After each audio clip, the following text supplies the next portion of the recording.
ஈரோடு கிழக்கு தொகுதியினுடைய இடைத்தேர்தல் நடைபெற உள்ள இந்த நிலையில் திராவிட முன்னேற்ற கழகத்தினுடைய வேட்பாளராக இந்தியா கூட்டணியின் சார்பிலே என்னை தமிழ்நாட்டினுடைய முதலமைச்சர், திராவிட முன்னேற்ற கழகத்தினுடைய தலைவர் அண்ணன் தளபதி அவர்கள் என்னை அறிவித்துள்ளார்கள். எங்களுடைய தமிழ்நாட்டினுடைய துணை முதலமைச்சர், திமுக இளைஞரணியினுடைய செயலாளர் அண்ணன் உதயநிதி அவர்கள் என்னை வாழ்த்தி அனுப்பியிருக்கிறார்கள். அந்த அடிப்படையில் இந்த கிழக்கு தொகுதியை பொறுத்தவரையிலும் மிகப்பெரிய வெற்றியை, ஒரு வரலாற்று சிறப்புமிக்க வெற்றியை தமிழ்நாட்டிலே இதுவரையிலும் எந்த ஒரு அரசியல் இயக்கமும் பெறாத ஒரு வெற்றியை இந்த இடைத்தேர்தலில் திராவிட முன்னேற்ற கழகம் பெறும் என்கின்ற நம்பிக்கையில நாங்கள் இருக்கின்றோம். அதே போல இந்த தேர்தலிலே எல்லா கட்சிகளும் ஒன்றிணைந்து ஒருவரை வேட்பாளராக நிறுத்தினாலும் சரி, அல்லது ஒவ்வொரு கட்சியும் தனித்தனியாக நிறுத்தினாலும் சரி, எங்கள் தலைவர் சொன்னதுதான், ஒன்றாக அனைவரும் கூடி வந்தாலும் சரி, தனித்தனியாக வந்தாலும் நாங்கள் வெற்றியை பெறுவோம் என்று சொல்லியிருக்கிறார். அதே கருத்தை நானும் அவருடைய கருத்தை நானும் வழிமொழிகின்றேன். எனவே இந்த தேர்தலை பொறுத்தவரையும் திராவிட முன்னேற்ற கழகத்தினுடைய வெற்றி எழுதி வைக்கப்பட்ட வெற்றி. ஏனென்று சொன்னால் ஈரோடு கிழக்கு தொகுதி மக்கள் திராவிட முன்னேற்ற கழகத்திற்கு வாக்களிப்பதற்கு தயாராக இருக்கிறார்கள். நிச்சயமாக நாங்கள் மாபெரும் வெற்றியை பெறுவோம். இந்த தேர்தலினுடைய கதாநாயகனாக திராவிட மாடல் அரசினுடைய கடந்த 4 ஆண்டு ஆட்சியினுடைய சாதனைகள் தான் இந்த தேர்தலில் வெற்றிக்கு மையப்புள்ளியாக இருக்க போகிறது. எங்களுடைய தலைவர், தமிழ்நாட்டின் முதலமைச்சர் அண்ணன் தளபதி அவர்கள் மக்களுக்கான பல நலத்திட்டங்களை எல்லாம் அறிவித்திருக்கிறார். அதிலே குறிப்பாக 1-2 மட்டும் சொல்லியிருக்க ஆசைப்படுகின்றேன். மகளிர் உரிமை தொகை, மகளிருக்கான விடியல் பயணம் திட்டம், மாணவிகளுக்கான புதுமை பெண் திட்டம், மாணவர்களுக்கான தமிழ் புதல்வன் திட்டம், இது போன்ற எண்ணற்ற திட்டங்கள் இன்றைக்கு தமிழ்நாட்டிலே பரவலாக அனைத்து மக்களுக்கும் சென்றடைந்திருக்கிறது. அந்த அடிப்படையில் நிச்சயமாக இந்த தேர்தலிலே அந்த மக்கள் நல திட்டங்கள் தான் இந்த தேர்தலின் வெற்றிக்கு மிக உறுதுணையாக இருக்க போகிறது. அதோடு மட்டுமல்ல, எங்களுடைய தலைவருடைய பிரச்சார வியூகங்களும் எங்களுடைய இளந்தலைவர் அண்ணன் தளபதி அவர்கள், இளந்தலைவர் அண்ணன் உதயநிதி அவருடைய பிரச்சார யுக்தியும் தான் இந்த தேர்தலில் மிகப்பெரிய வெற்றியை ஈட்டித் தரப்போகிறது. எனவே இந்த தேர்தலை பொறுத்தவரையிலும் திராவிட முன்னேற்ற கழகம் வெற்றி பெற்று விட்டதாகவே நாங்கள் கருதுகிறோம். குறைந்தபட்சம் எங்களுடைய மாவட்டத்தினுடைய அமைச்சர் அண்ணன் முத்துசாமி அண்ணன் அவர்கள் சொல்வதை போல 1,20,000 1,30,000 வாக்குகள் நிச்சயமாக வித்தியாசத்திலே நாங்கள் வெற்றி பெறுவோம் என்கின்ற நம்பிக்கை எங்களுக்கு இருக்கிறது. இந்த பகுதியில்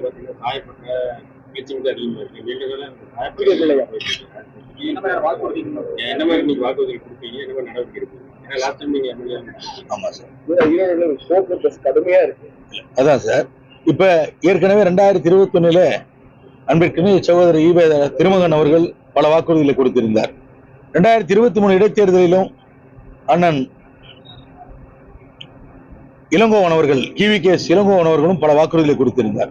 அந்த வாக்குறுதிகளை எல்லாம் அவர்கள் இல்லாத நிலையிலும் எங்களுடைய அமைச்சர் அவர்கள் இதை வேறொரு தொகுதியாக பார்க்காமல் ஈரோடு கிழக்கு மேற்கு இரண்டையும் ஒன்றிணைத்துதான் அதற்கான வளர்ச்சி திட்டங்களை தொடர்ந்து அதிகார இடத்திலே பேசி அதற்கான தேவையான எல்லா பணிகளையும் செய்து கொண்டு வந்திருக்கிறார்.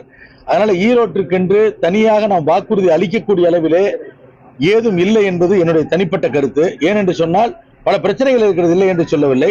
ஆனால் வாக்குறுதி அளிக்க வேண்டும், ஏற்கனவே கொடுக்கப்பட்ட வாக்குறுதிகளை நாங்கள் நிச்சயமாக அண்ணன் EVK இளங்கோ அண்ணன் அவர்களுடைய தேர்தல் நேரத்திலும் சரி, அன்பு சகோதரர் திருமகனுடைய தேர்தல் நேரத்திலும் கொடுக்கப்பட்ட வாக்குறுதிகள் நாங்கள் நிச்சயமாக இந்த 5 ஆண்டு காலம் முடிவதற்குள்ளாக நிச்சயமாக நிறைவேற்றுவோம்.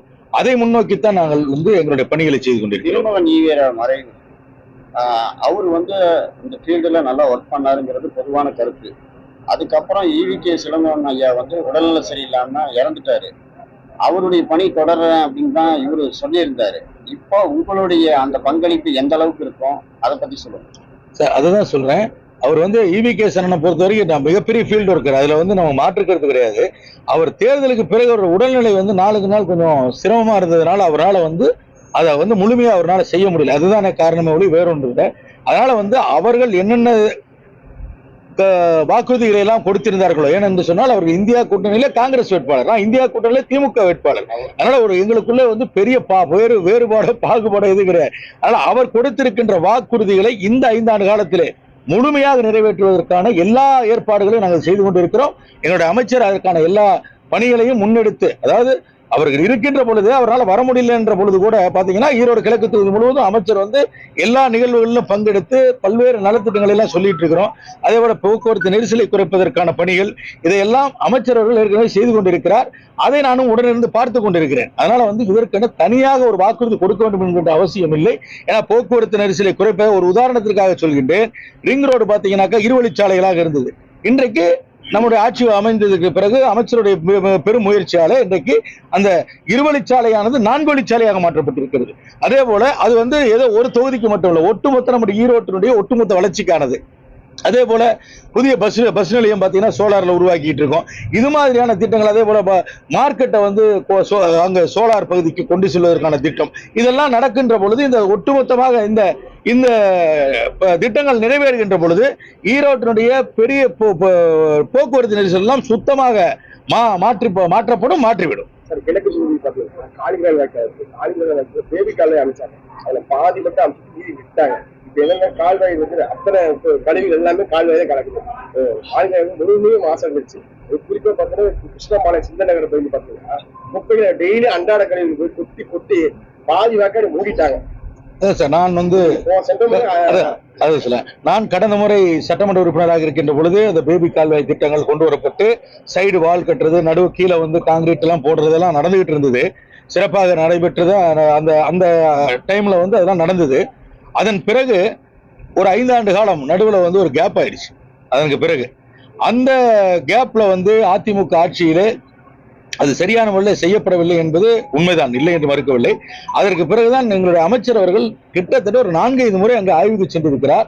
அதிகாரிகளிடத்தில் பேசி அந்த அதாவது கால்வாய்க்குள்ள வாய்க்காலுக்குள்ள காலிகரான அது விவசாயத்துக்கு சென்று கொண்டிருக்கிற நீர் அது பாதிக்காத வகையில என்னென்ன நடவடிக்கைகள் எடுக்க வேண்டும் என்பதில் அதிகார இடத்துல ஆலோசித்து அதற்கான ஒரு மிகப்பெரிய திட்டங்கள் எல்லாம் தீட்டப்பட்டிருக்கிறது. இன்னும் அது அமலுக்கு வரல. அந்த திட்டங்கள்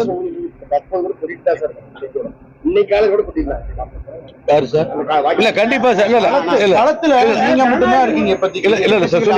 ஒரே நிமிஷம் சொல்ல, அதாவது அது போன்று நடைபெற்றுக் கொண்டிருந்தால் நிச்சயமாக நான் அமைச்சரிடத்தில் சொல்லி அதற்கான உடனடியான நடவடிக்கை எடுக்குவதற்கு நான் நிச்சயமாக அமைச்சரிடத்தில் கூறிவிட்டேன்.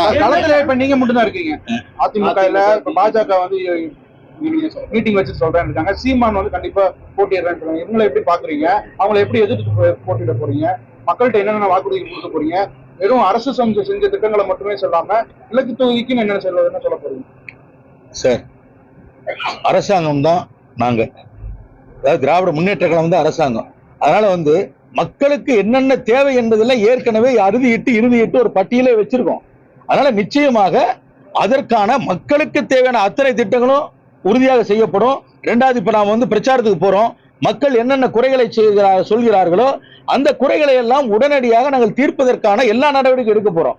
அதனால வந்து நம்ம வந்து மக்களுக்கு இந்த திட்டம் தான் கொண்டு வர போறோம், இதைத்தான் செய்ய போறோம் அப்படின்னு சொன்னா, நாம் ஆட்சியிலே இல்லை என்று சொன்னால் கடந்த ஆட்சியில யாரெல்லாம் என்னென்ன திட்டங்களை செய்ய தவறி இருக்கிறார்களோ அதையெல்லாம் சுட்டிக்காட்ட முடியும். இன்னைக்கு நாங்கள் ஆட்சியில் இருக்கின்ற பொழுது எல்லா திட்டங்களும் மக்களுக்கு தேவையான திட்டங்களுக்கான எல்லா ஏற்பாடுகளும் பூர்வாங்க ஏற்பாடுகள் செய்து கொண்டிருக்கிறோம். அதனால தனியாக இது மக்களுக்கான திட்டம், இதை நாங்க செய்ய போறோம்னு கேட்டா அடுத்த கேள்வி என்ன வரும்? அப்ப இந்த 5 ஆண்டு காலம் 4 ஆண்டு காலம் நீங்க செய்யலையான்னு திருப்பி கேள்வி வரும். அதனால நாங்கள் திராவிட முன்னேற்ற கழகம் இந்தியா கூட்டணியிலே இருக்கிறது.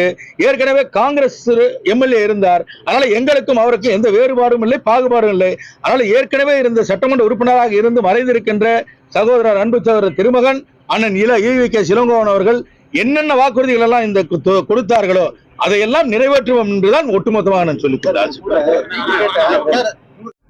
ஒவ்வொருத்தருக்கும் ஒவ்வொரு ஆதங்கம் இருக்கும். அதை வெளிப்படுத்துவதில் தவறு கிடையாது. ஒரு சிலர் மனசுக்குள்ள வச்சிருப்போம், ஒரு சிலர் வந்து வெளிப்படுத்துவாங்க, தவறு கிடையாது. ஆனால் ஒன்று, நேற்று அவர் வெளியிட்டார். இன்றைக்கு எங்களோடு இணைந்து எங்களோட தான் இருக்கார், எங்களோட தான் பயணிக்கிறார், எங்களோடு பணியாற்றி கொண்டிருக்கிறார். அதனால இதெல்லாம் ஒரு விஷயமே இல்லை சார். ஒரு கட்சி என்று ஒரு மாற்று கருத்துக்கள் ஒருத்தருக்கு 2 பேருக்கு இருக்கத்தான் செய்யும். அது அவருடைய ஆதங்கத்தை வெளிப்படுத்தியிருக்கிறார். அது ஒரு பிரச்சனையே அல்ல. நாங்கள் ஒற்றுமையாக இருக்கின்றோம். இந்த தேர்தலில் மிகப்பெரிய வெற்றியை பெறுவோம் சார். அதுல மாற்று கருத்தே இல்லை. 1,20,000 1,30,000 வாக்குகள் வித்தியாசம் நிச்சயமாக இருக்கும். அதுல எந்த மாற்று கருத்தும் இல்லை சார். நன்றி.